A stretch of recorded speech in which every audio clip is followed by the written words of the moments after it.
Okay, thanks, Kevin, and thank you, Geoff, for allowing me a few minutes there. So I have the pleasure to introduce Geoff Heggie, who is the exploration manager with Clean Air Metals, and we're excited to hear about the Thunder Bay North project and all the activities that they have going on in the clean air revolution. So with that, the floor is yours. Thanks, Graham.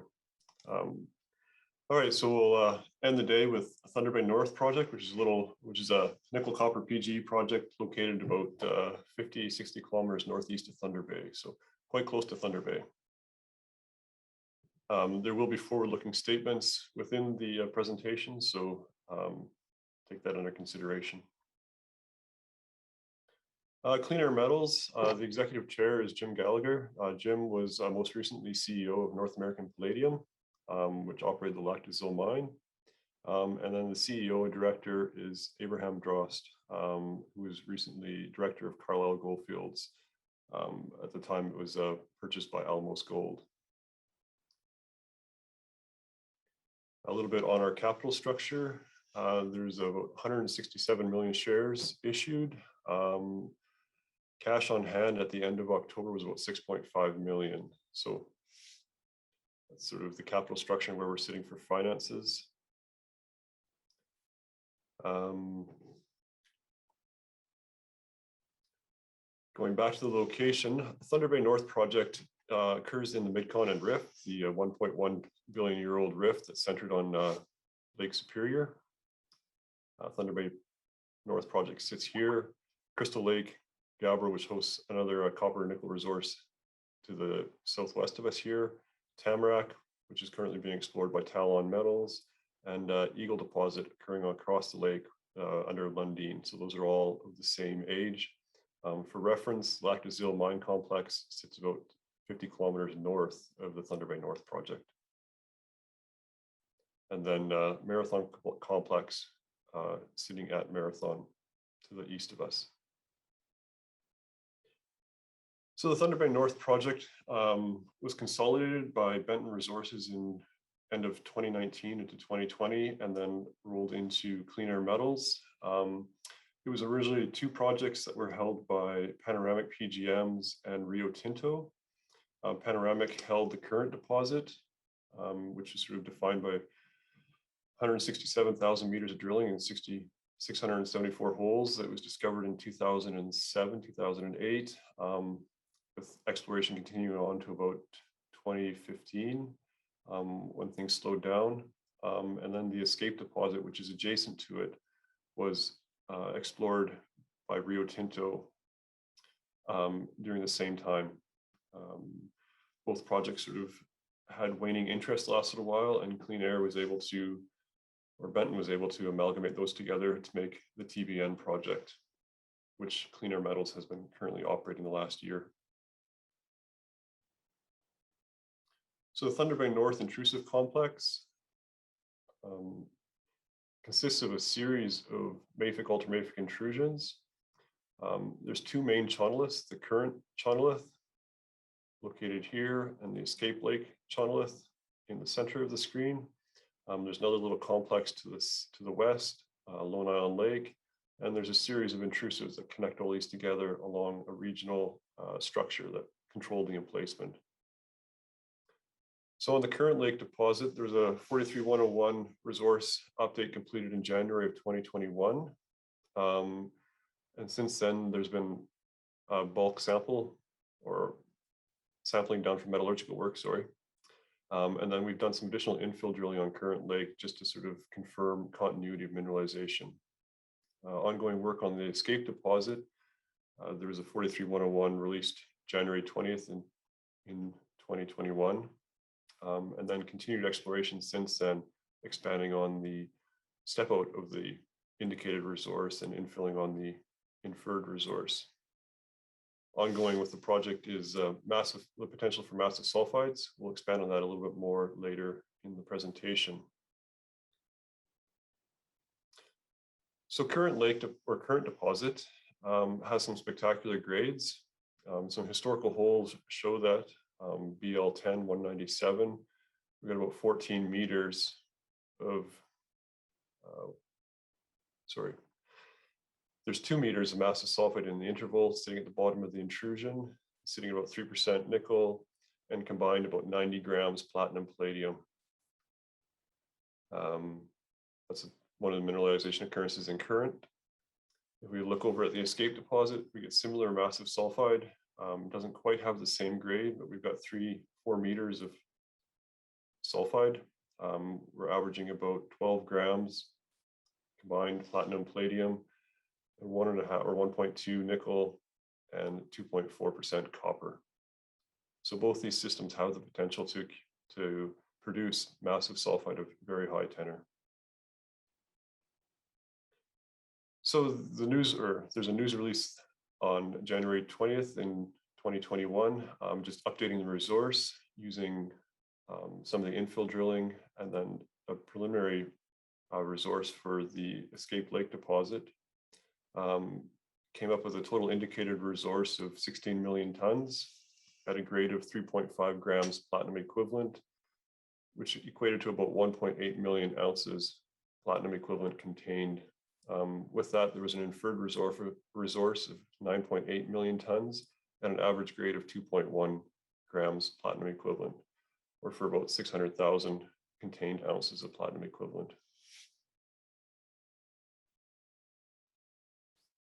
Just looking at the grade, for current lake, the indicated, we had almost 12 million tons at 1.4 platinum and 1.4 palladium.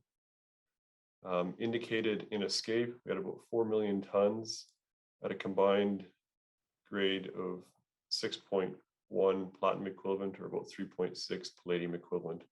That was at prices from January 2021. For both those, the inferred resource, we had about 6 million tons inferred at current and about 3.4 inferred in escape. So this is just what the intrusions look like in a 3D model. The dashed line is the interpreted trace of the Escape Lake fault, which controls the emplacement of these two intrusions. We've got the current lake or current chonolith on the right, the escape chonolith on the left, and then the mine blocks of inferred and indicated resource are sort of shown in there. So the current chonolith is pretty well continuously mineralized over a strike length of about 3 kilometers. Escape is currently being explored. We've got what we call the high grade zone sitting in the southern end of it. And then we're getting more mineralization extending up to that. Historical work that was done by Magma Metals and Panoramic defined this northern port under steep ledge and getting patchy mineralization, or sort of discontinuous mineralization all the way through it.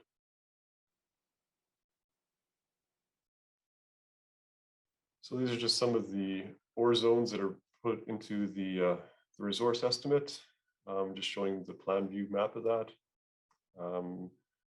Comprising the current lake deposit, we've got the deeper 437 zone, the Beaver Lake zone, bridge zone, current lake, and upper current lake. And these are all semi-continuous to continuous zones of disseminated to net textured sulfide. In the Escape Lake chonolith, we've got the Escape Lake South, which is a high grade zone. Coming out, we've got the steep ledge south as an inferred resource, but drilling completed in 2021 up till now sort of has filled in all this gap between there with continuous or semi-continuous mineralization. This is just a long section looking at the current lake chonolith and then just the different zones. The intrusion plunges shallowly to the south. The idea is to have ramp access somewhere in the center of it, initially targeting sort of high-grade mineralization in the current and Beaver Lake zones, and then develop along the intrusion, both at level and then as it plunges down. Similarly, I guess this is just looking at the indicated inferred layout. Most of the inferred resource sits at depth, harder to drill. We're sort of sitting at about 425 meters down to 700 meters depth here. So drilling more complicated and more expensive. So most of the inferred sits at this portion and the indicated occurs in this shallower portion. Similarly, long section through the escape chonolith, escape south through the high grade zone, sits at about a depth of 350 to 400 meters below surface, but continuous mineralization continues all the way up plunge. And then these are just sort of the inferred and indicated blocks. So Geoff, just to give you like sort of the equivalent of a 2-minute warning, we've got about 6 minutes. All right, sounds good. Awesome. Thanks, Kevin. Thank you. So in part of the ongoing exploration work and optimization, we started doing additional metallurgical work. And these are just 2 photos of a bulk sulfur concentrate that we're working on and a copper concentrate, just seeing how the flotation works and what our recoveries will be. So the 2020 and 2021 milestones and objectives, ones that we've succeeded at, we've consolidated the 2 conduit hosted platinum, palladium, nickel, copper, rhodium projects close to Thunder Bay. We're continuing to pursue a Norilsk style multi-ounce massive sulfide PG nickel copper mineralization within these conduit feeders.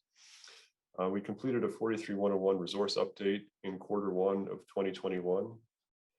We've had a series of positive Indigenous community engagement with the signing of an agreement early in February and March, I think.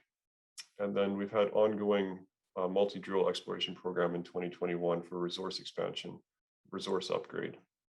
And then the metallurgical bulk sample, which I showed earlier. And then we're planning on putting out a preliminary economic assessment here in the fourth quarter of 2021. So there'll be news coming out shortly in regard to that. At the same time, we're continuing on with the greenfields exploration. We're focusing on targeting massive sulfide. The idea is sort of similarities between Norilsk Talnak in Russia and the current, or the Thunder Bay North intrusive complex. Both of these are rift-associated intrusives. Just the numbers associated with Talnak, you're looking at 13 million tons nickel, 24 million tons copper, and 250 million ounces of PGMs. And just sort of the scale is very similar between these two. They're both associated with rifts. So there is good potential for additional mineralization within the Thunder Bay North complex. It's just a photograph of some of the massive sulfide coming out of Current Lake and the spectacular grades associated with that. And similarly, we see massive sulfide accumulations within Escape Lake or within the Escape Chonolith. So both these systems have the capacity to produce massive sulfide of spectacular grade. The challenge is targeting these within the systems. So to target deeper and down plunge, a series of MT or magnetotelluric lines were completed last year, and then we've done some more additional infill since then with a program currently ongoing. These are some of the preliminary 2-dimensional inversions. So we've got the Escape Chonolith on the left, Current Chonolith on the right, and these MT anomalies, which are low resistivity anomalies, we're seeing associated within proximity to where these intrusions have their roots. So these are excellent targets for additional mineralization. Then sort of there's a superposition of the magnetic map on top of that, just showing the spatial distribution of the strong mag response for the intrusions and then the MT targets. So the investment highlights for Clean Air Metals, Mid-Continent Rift PGE Nickel Copper District with operating mines. It's a Thunder Bay North project. It contains 2 deposits, the Current and Escape deposits, with a total indicated resource at about 3 million ounces platinum equivalent. We're using a Norilsk style magma conduit to target additional greenfields mineralization. We've got 4 PGEs, or platinum, palladium, rhodium, and gold, averaging about 4 grams a ton at lower current and bridge zone.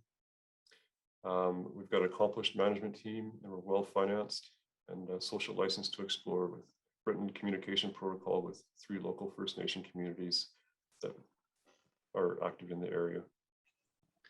Geoff, that's outstanding. Oh, perfect slide to end on. So, Geoff, thank you so much. Apologize that your generosity ended up cutting off a little bit of the end of your presentation. We've got about a minute and a half left here before the room closes off. Geoff, thank you so much for sharing the information. So I assume that everybody that's on the screen, Jim, Abraham, and Carson, if anybody has any questions, they can reach out to them or they can reach out to you as well. Certainly, certainly. Okay, awesome. Folks, thank you so much. Geoff, thank you for wrapping up a great day. Wow, another just, amazing projects. Folks, we've got about 60 seconds left here, and we're going to get the digital hook here from the people at Zoom. Thank you for being with us throughout the day. We've got, boy, another 45 people that sat in for your presentation, Geoff. Those are big numbers. We did one of these sessions for the Northeast, and I can tell you that you guys in the Northwest just blew everybody out of the water in the Northeast. So thank you for everybody's contribution today. Thank you to Graham for co-hosting with me here today and making sure that everybody was properly introduced. 2 more great days of information. The college and university sector will be tomorrow. And then on the day after, on Thursday, there will be a large Indigenous group of presentations as well. Thank you, everyone. My name's Kevin. Thank you for being here with us throughout the day. Great job, everyone, and we'll see you tomorrow. Thanks, Kevin.